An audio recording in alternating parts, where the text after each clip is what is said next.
Welcome back.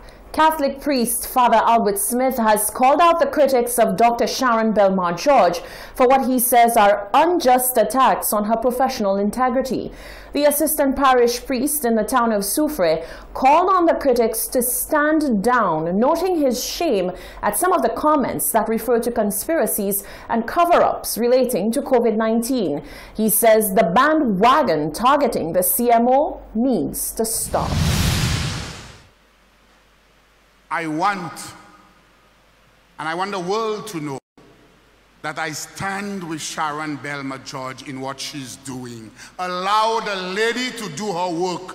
Strong statements by Catholic priest Father Albert Smith given the recent controversy surrounding the chief medical officer and how it has played into local party politics. Last Thursday, the first deputy leader of the opposition St. Lucia Labour Party, Dr. Ernest Hilaire, stated that the Prime Minister had politicized the work of the CMO by posting the I Stand With Sharon Belmar George hashtag Best CMO Ever social media poster. He pointed to her losing public trust due to the mistrust in the Prime Minister. Father Albert Smith says the public talk of conspiracies that call into question the professionalism of the CMO is unwarranted. Oh, ikamati, CMO akamati, gouvernement akamati, sa is false information they're putting out there. And seeing, I am ashamed.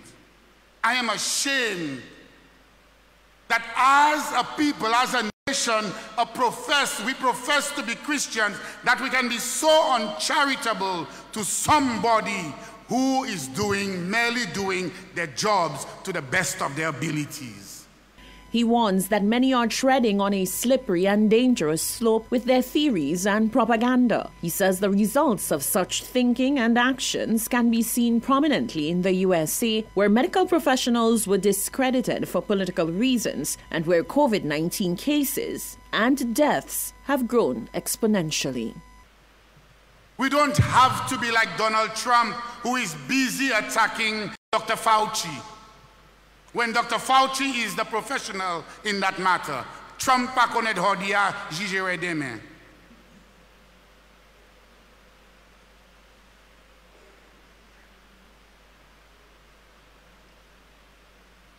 But we go on a bandwagon and we attack Dr. Sharon Belmar George and her staff and her office. Father Albert Smith called on churchgoers to denounce any attack on the CMO and her office and stated emphatically that any quote-unquote good Christian would show appreciation and grace toward the CMO and her entire office. A Vieux-Fort man is dead following a shooting on Sunday night in the southern town. The man has been identified as Vija Roberts, alias Face.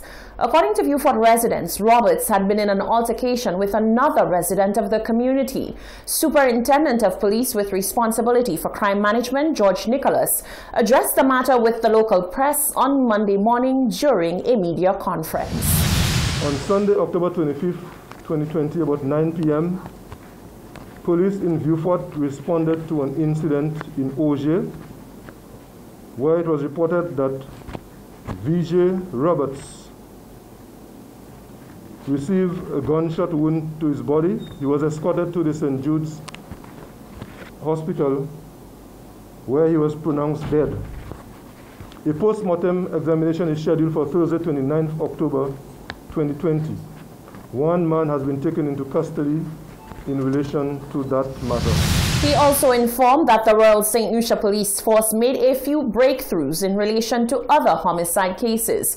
Nicholas revealed some long-awaited news on the identity of a homicide victim found on a marijuana farm in Gara. Police have also been able to confirm the identity of the remains of a body that was found on the 27th of September 2020 in Gara, on a marijuana plantation. Forensic results reaching the police have been able to confirm that 36-year-old Mishak Dyson Emilia was the person whose body was found near the marijuana plantation. The superintendent went on to give information on other successes, including a gun bust. On Thursday, October 22nd, 2020, about 11:50 p.m., Dennery Police conducted searches in the Dennery area, during which time Lester Eugene, better known as Circle of La Pointe Dennery, also Lencius Saint-Just of Dennery River Dennery, were both arrested with unlicensed firearm and ammunition. Charges were preferred against the two individuals for the possession of unlicensed firearm and ammunition. Bail was set in the sum of $10,000 each on the charge of the unlicensed firearm and $5,000 each on the charge of possession of unlicensed ammunition. He also revealed that a Jamaican national who entered the island illegally has faced the long arm of the law. On Sunday, October 25th, 2020, police arrested and charged a 43-year-old Jamaican national, Granville Blake, for entering St. Lucia at an unauthorized port of entry and also for disembarking without the consent of an immigration officer. A bail hearing is scheduled for later today. That was Superintendent of Police George Nicholas. On Friday, the 23rd of October, the St. Lucia Fire Service revealed that services at the Micoud Fire Station were brought to a standstill one day prior after an officer had contracted COVID-19. Some fire officers had been referred to a quarantine facility, others placed under home quarantine, while the remaining officers were cleared to resume duty. On Monday, Fire Chief Joseph sent out an update on the situation. Today, Monday, October 26, 2020, operations at the Micoud Fire Station remain temporarily suspended. Staff on home quarantine and other members assigned to the station will undergo testing at various respiratory clinics. Arrangements will be put in place to get them to and from the clinics safely. Sanitization of the facility will also take place today, Monday, 26 October 2020. It is anticipated that once the process is complete, fire suppression services at the Micoud Fire Station can resume as early as Tuesday, October 27, 2020. Joseph had this message to the general public. We wish to thank the residents of Micoud and environs for their patience and support thus far, and assure you that all efforts are focused towards returning to normal operations at your community station. The Micoud community and environs are reminded to call 911 in the event of emergency. The individual who contracted COVID-19, who is assigned to the Micoud Fire Station, is currently receiving treatment at the respiratory hospital. The Castries City Police Department has confirmed that since a number of arrests were made in relation to citizens in Castries not wearing a mask as per COVID-19 protocol, there has been a change in attitude towards the law. Rochelle Gonzalez reports. On October 22nd, officers attached to the City Police Department announced that they made 6 arrests of individuals in Castries for not wearing masks and were charged for failing to adhere to the COVID-19 prevention and control regulations. Days later, Hot 7 revisited the headquarters to find out whether this had led to any changes in the behavior of the citizenry. Police have insisted that their aim is to sensitize and not arrest individuals for not wearing masks. WSPC 41 Jenna Pierre of the City Police Department revealed that although 9 more individuals had since been arrested, there has been a noticeable change. The City Police is on the ground, ensuring that law and order is being administered in the city, and members of the public adhering to wearing their face mask. I believe that members of the public are adjusting very well in accepting the change to our daily lives, especially when they are out venturing in public. Everyone is wearing their face mask whenever they see the City Police. They wear their face mask. Pierre revealed that the individuals are no longer in police custody. She said 6 of the arrests were charged under Section 21(1)(a) for not wearing a face mask or face covering, whilst the other 9 were cautioned. The persons who have been charged out of the 15 are on police bail and is awaiting the date to appear before the court. Meanwhile, Superintendent of Police with responsibility for crime management, George Nicholas, said whilst the RSLPF has not made any arrests as yet, he urged the public to continue adhering to the set protocols. Reporting for Hot 7 News, I am Rochelle Gonzalez. The president of the Principals Association has indicated that with the return of parents to the workplace and children being out of school for 2 weeks and perhaps longer, the issues previously identified with virtual learning appear to be amplified.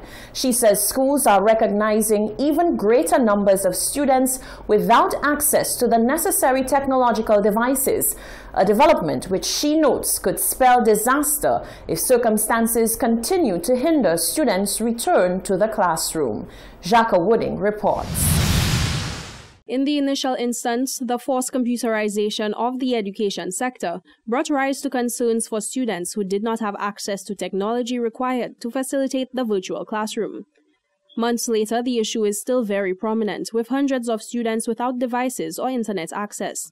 According to President of the Principals Association, Valerie St. Helen Henry, the situation is worsening, as the magnitude of this issue is only now being realized with parents' return to the workplace. The needs of the teachers are different because of the students in their classrooms. Some students do not have devices. The parents are at work. Whereas when you had a shutdown, parents were at home. And so if the parent had a phone, the students would be able to get access to that.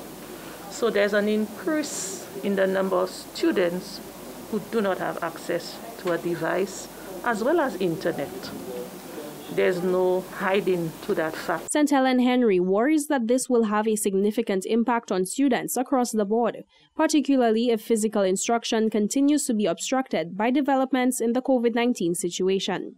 The Principals Association president is appealing to the corporate citizenry to assist the education sector in procuring devices for less fortunate students. We are hoping, and since I'm faced with a number of media personnel, to appeal to some of our corporate citizens, persons who can provide the devices to donate, do some donating of some devices, whatever way possible, because it is a serious concern, and if the worst case scenario, as you said, we need to know that the virtual space will be the safest place for our students at this time. Following concerns that some students may be repeated recipients of devices during donation efforts, St. Helen Henry has revealed that principals are currently undergoing investigations to have students' lists updated.